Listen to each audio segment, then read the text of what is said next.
Thank you, Siobhan. Needless to say, I am truly honored to have been invited to deliver this lecture. I remember vividly the first lecture back in 2008 that Siobhan gave, and I've tried to attend every year since.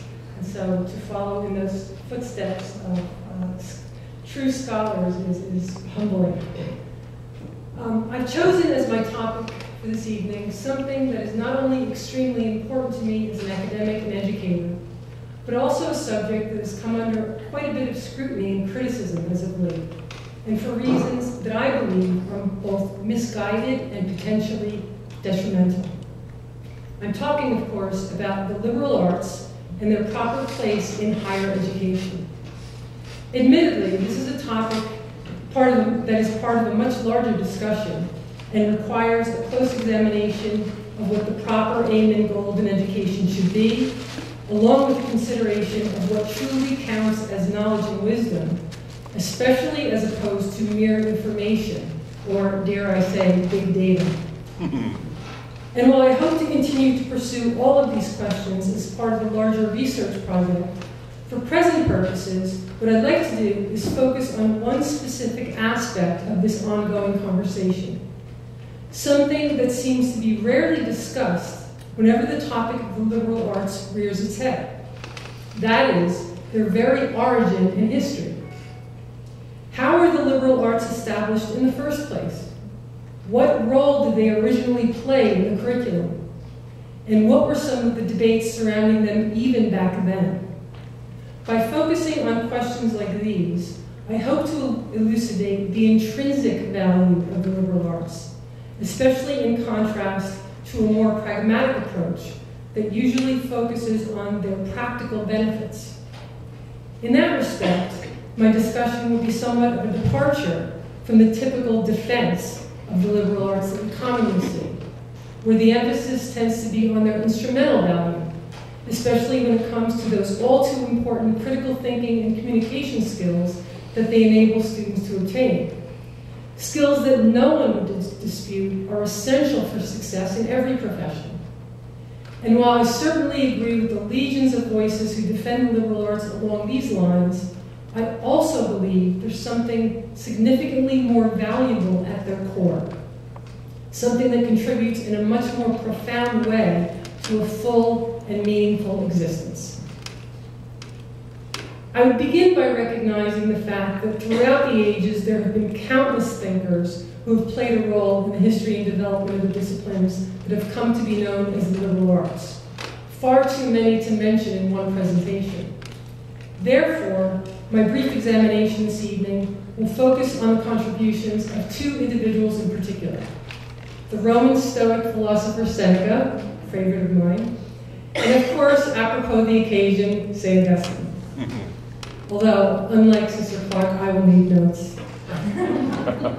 What I hope to show are some of the ways that the insights of these great philosophers regarding the intrinsic value of the liberal arts and their role in proper education might be of use to us today as we continually see these disciplines being marginalized as inessential or superfluous.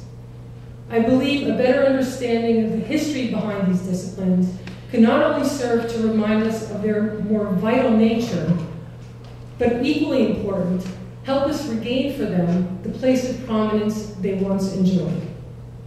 Finally, if time permits, and since we're getting a late start, I don't know if I'll be able to do this, I'd like to show you some slides that I was able to find depicting the liberal arts throughout history to give you a sense of how, in what high regard they were held throughout the years.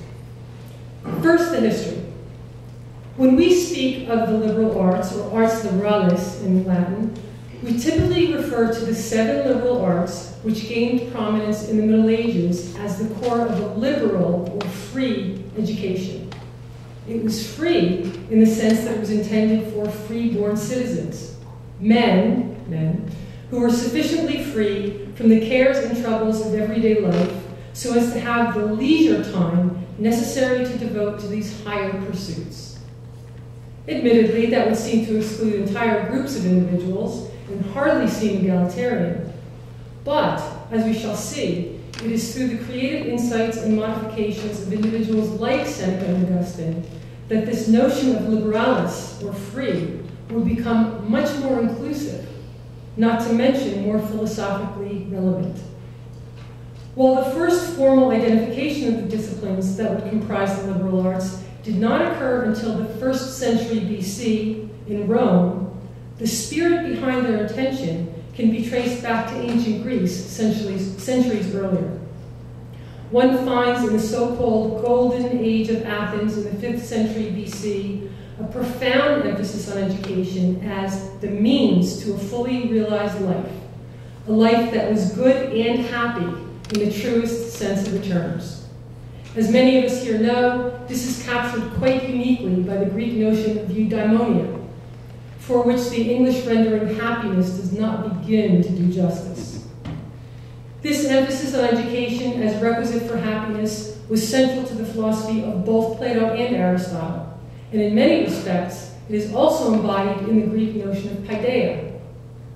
I think it is also worth noting that the Greek paideia can also be translated as both education and culture, which can be a bit of a departure from what we tend to think of when we use the term culture today. As the distinguished German scholar Werner Jaeger notes, quote, "The Greeks of this era invented the notion of pursuing an ideal conception of human beings in and through their pursuit of culture," end quote.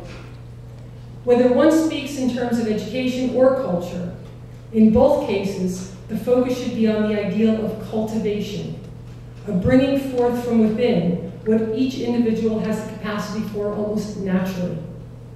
This richer sense of the meaning behind education is also embodied in the German Bildung.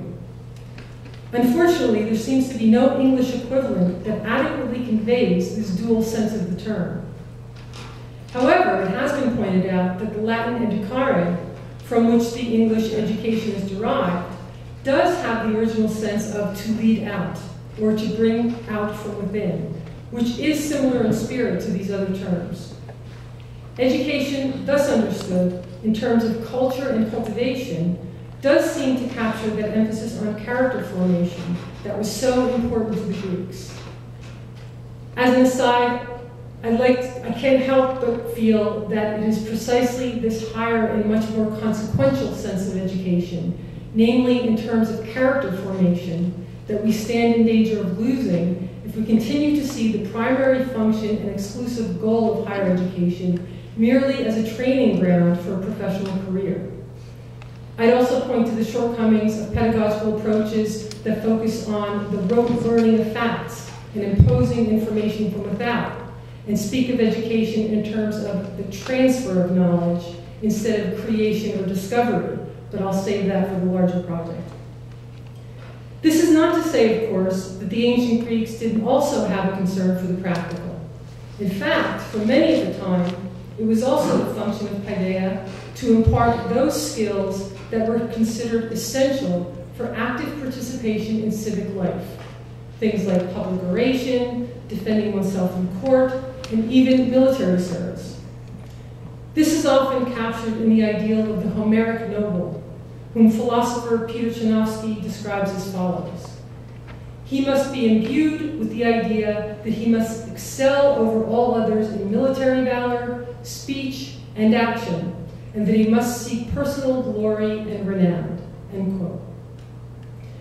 These somewhat opposing emphases that we see at the time regarding the ultimate goal of paideia, namely character formation on the one hand versus practical skills on the other, would eventually give rise to an important rivalry in ancient Greece between two prominent schools of thought, represented by Plato and his academy on the one hand, and the rhetorician Isocrates on the other, with the latter establishing his own school in Athens to compete with Plato and philosophers. For the philosopher, the focus was on wisdom and truth, achieved by taking the pupil on a journey of ever-increasing levels of abstraction, the goal of which was to attain a state of true knowing. It is worth noting that a significant part of this intellectual training involved rigorous study in mathematics, especially in the case of Plato, who deemed mathematical thinking a necessary propaedeutic for dialectical or philosophical thought. Not only is this emphasis on mathematics outlined in numerous places in Plato's Republic, remember students from last semester? But according to most scholars, written above the doorway to the academy was the inscription, "Let no man ignorant of geometry pass through these doors." This more philosophical approach is often seen to be in stark contrast to the methods employed by the school of Isocrates, where the focus was squarely on the more practical skills of rhetoric and public speaking. It also bears mentioning that Isocrates' curriculum even included for the very first time a focused study of history. After all, the learned man should be able to recite Herodotus and Thucydides and make use of their great wisdom when stating his own case. For reasons that in many ways seem to foreshadow what we see today, at the time, Isocrates' school of rhetoric and oratory was much more popular than that of Plato. And yet, it will end up being the philosophical tradition of Plato that prevails and informs the tradition of the liberal arts as it has come down to us. In particular, it will be that focus on providing the young mind with the tools and basic insights needed to engage in philosophical reasoning, over and above the conveying or transfer of information that will reverberate throughout the Middle Ages and form the core and spirit of a liberal arts education.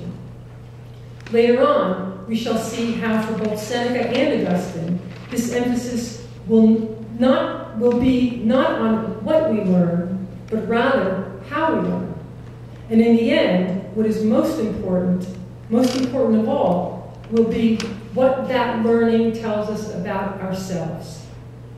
I think it is also interesting to note how, starting with Plato and continuing on through Seneca and Augustine, the very understanding of free, denoted by the liberal of liberal arts, will come to be understood much more broadly and inclusively.